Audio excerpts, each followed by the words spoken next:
Good morning and welcome to News First, Prime Time Sunrise. It's the 20th of April 2015, a very good Monday morning to you and welcome to Primetime Sunrise. You're with me, Florine Rajendran. Before going to the stories in detail, here's a look at the headlines. Clerk in charge of the list of registered elephants of the Department of Wildlife arrested.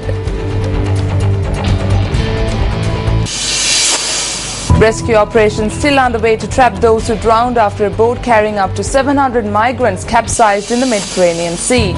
Novak Djokovic beats Thomas Berdych to win Monte Carlo Masters.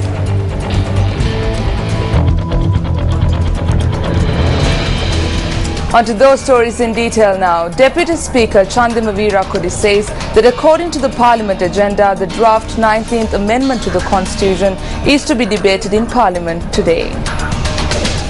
As per the agenda in Parliament, the debate with regard to the proposed 19th Amendment to the Constitution is to be held today. Prior to the debate, a meeting of the party leaders is to be convened at 9 a.m. At the meeting, the party leaders are to arrive at a decision as to how they would conduct the debate.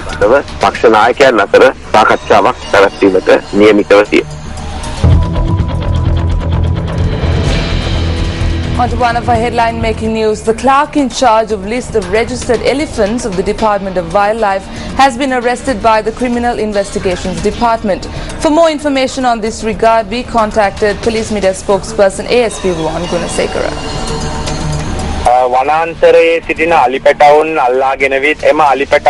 The CID was carrying out an investigation on a scam where wild elephant calves are being captured and being sold to various parties. The reason for this investigation was that false information has been recorded in the record books of the Wildlife Department where the lists of registered tamed elephants were recorded. The CID has arrested the secretary who was in charge of this list. She was remanded until the 21st of this month after she was produced before the Colombo magistrate.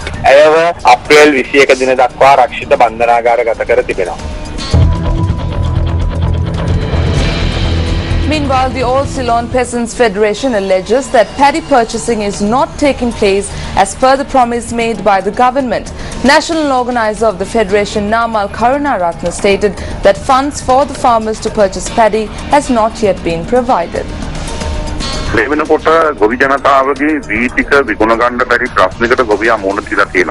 At present, the farmer is facing a problem of not being able to sell their produce.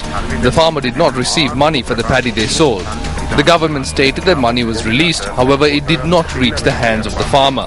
Accordingly, certain storage facilities did not even issue bills due to the problem with the money. Therefore, the farmers are faced with injustice.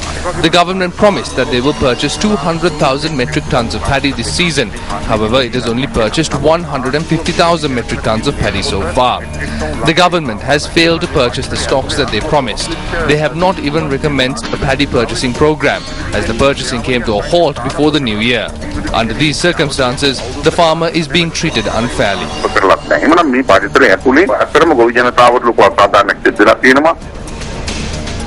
Chairman of the Paddy Marketing Board, MB Dissanayaka, had this to say with regard to this allegation. All farmers whose paddy was purchased have been paid. There are very few whose payments are due. They too can obtain their payments before the end of this month. We will continue the paddy purchasing program based on the requests of farmers and the financial allocations for the treasury. The minister aims to plan future activities with the approval of the cabinet.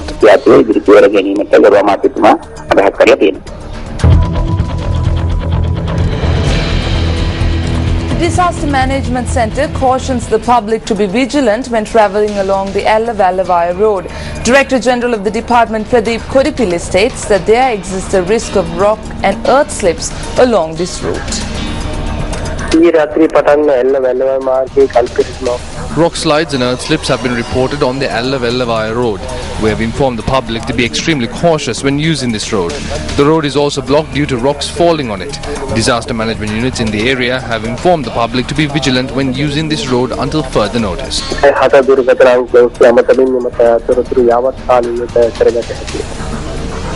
Now, the Ministry of Disaster Management says that it is focused on increasing the compensation that was to be provided to those individuals whose houses have been damaged owing to landslides. Minister of Disaster Management AHM Fauzi states that attention has been drawn to increase the compensation, which initially stood at 100,000 to 150,000.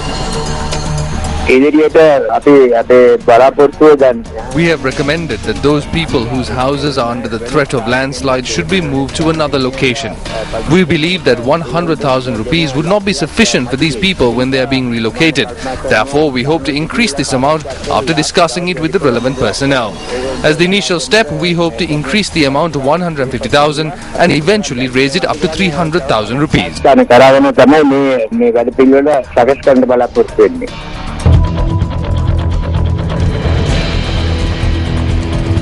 Around 270 Sri Lankan women who were subjected to various forms of assault while being employed in Kuwait are currently being held at a camp. The group also includes those who did not receive due salaries at their workplace. The women charged that once they sought the refuge of the Sri Lanka Embassy in Kuwait after being subjected to assault, the embassy directed them to the camp known as Dilip.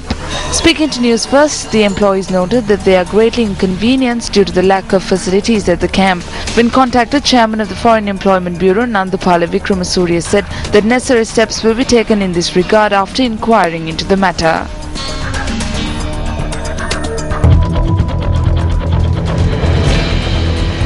Now, a woman's body has been found inside a storage room at a school in Colombo 4. The police media spokesperson noted that the woman was a janitor at the school and that the police suspect foul play. Her body was discovered after investigations were launched when she did not return home from work yesterday. The police added that the woman had sustained injuries on her face. The victim is a 44-year-old resident of Kirlapana. Meanwhile, a tense situation has arisen when a group who is alleged to be the victim's area residents requested to enter the school premises.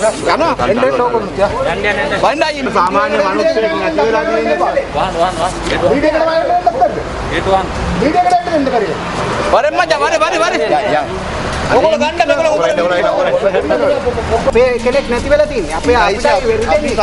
that's a wrap of Primetime Sunrise here at News First. You can keep abreast of these stories and much more by simply logging into our website www.newsfirst.lk. For the News First team, I am Florin Rajendran. Have a wonderful day ahead of you. Hotline 0114 896 896. www.newsfirst.lk. Feedback at newsfirst.lk.